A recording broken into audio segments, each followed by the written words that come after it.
থেকেই প্রশ্ন তুলেছিলাম, আমাদের নিবন্ধনের এই বিষয়গুলো হওয়ার আগে থেকেই নির্বাচন কমিশনের প্রতি আমাদের যে ক্ষোভ, যে নির্বাচন কমিশন পক্ষপাতমূলক আচরণ করছে, নির্বাচন কমিশন সঠিক উপায়ে গঠিত হয়নি এবং আমরা পুনর্গঠনের আলাপ জানিয়েছিলাম, এগুলো সব কিছুই কিন্তু হয়েছিল এই প্রতীক ইস্যুর আগেই।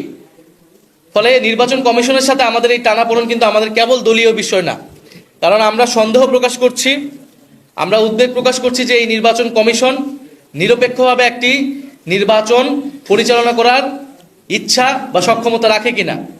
ফলে নির্বাচন কমিশন নিয়ে আমাদের এই উদ্বেগ থাকবে।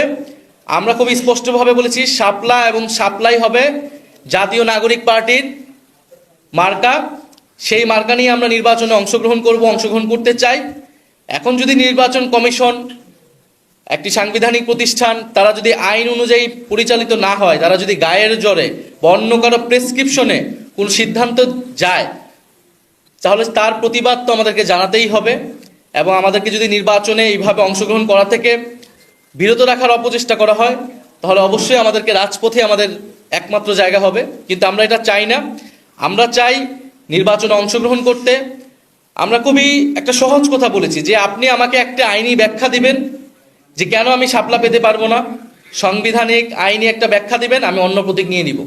আর যদি আপনি ব্যাখ্যা দিতে না পারেন, তাহলে আপনাকে এই প্রতীকটা দিতে হবে। আপনি আমাকে কেন দিবেন না সেটা আপনাকে তো স্পষ্ট করতে হবে আমার কাছে এবং জাতির কাছে। কারণ আপনি একটি আইনি প্রতিষ্ঠান, সাংবিধানিক প্রতিষ্ঠান। আপনি আপনার ইচ্ছা অনুসারে, আপনার মনের খেয়াল খুশি হিসেবে বা অন্য কারো প্রেসক্রিপশনে কোনো সিদ্ধান্ত একটা নতুন রাজনৈতিক দলের উপর এইভাবে চাপিয়ে দিতে পারেন না। আরেকটি বিষয় আমি বলতে চাই, যেহেতু নির্বাচনও খুবই দ্রুত এবং আমরাও নির্বাচনের প্রস্তুতি নিচ্ছি, খুবই দ্রুতই আমাদের প্রার্থী তালিকা চূড়ান্ত হবে। ফলে নির্বাচনে যে লেভেল প্লেইং ফিল্ডের কথা, একটি খুবই কমন জিনিস, সেই বিষয়ে আমরা দৃষ্টি রাখছি।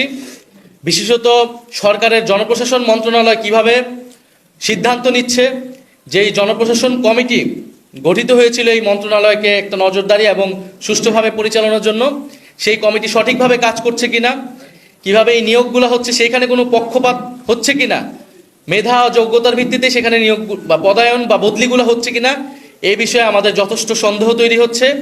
আমরা পরবর্তী দিনগুলোতে এই বিষয়ে আমাদের আরো স্পষ্ট বক্তব্য উপস্থাপন করব।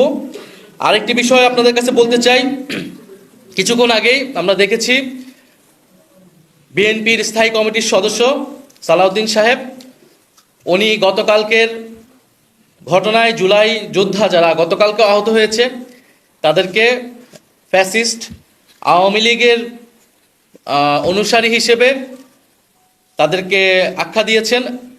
আমরা তীব্র নিন্দা এবং প্রতিবাদ জানাচ্ছি। এবং হয়তো তিনি ভুলবশত, হয়তো তার কাছে তথ্য না থাকার কারণে তিনি এরকমটা বলেছেন। যেহেতু তিনি দীর্ঘদিন দেশে ছিলেন না, যেহেতু তিনি জুলাই অভ্যুত্থানের সময় দেশে ছিলেন না, রাজপথে ছিলেন না, সেহেতু হয়তো তিনি জানেন না যে কে রাজপথে ছিল, কারা লড়াই করেছিল, কারা বুলেটের সামনে দাঁড়িয়েছিল।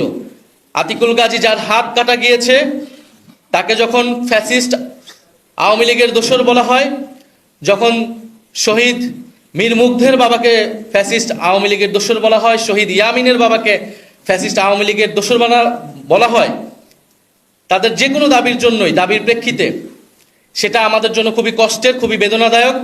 ফলে আমাদের আহ্বান থাকবে তিনি তার এই বক্তব্য অবিলম্বে প্রত্যাহার করবেন এবং সেই আহত যোদ্ধা এবং শহীদ পরিবারদের কাছে ক্ষমা চাবেন এবং তাদের সাথে বসে জুলাই গণ অভ্যুত্থানের গল্পটা শুনবেন, ইতিহাসটা শুনবেন, কারা লড়াই করেছিল, কিভাবে লড়াই করেছিল, কিভাবে এই দেশ স্বাধীন হয়েছিল এবং আজকে আমরা এখানে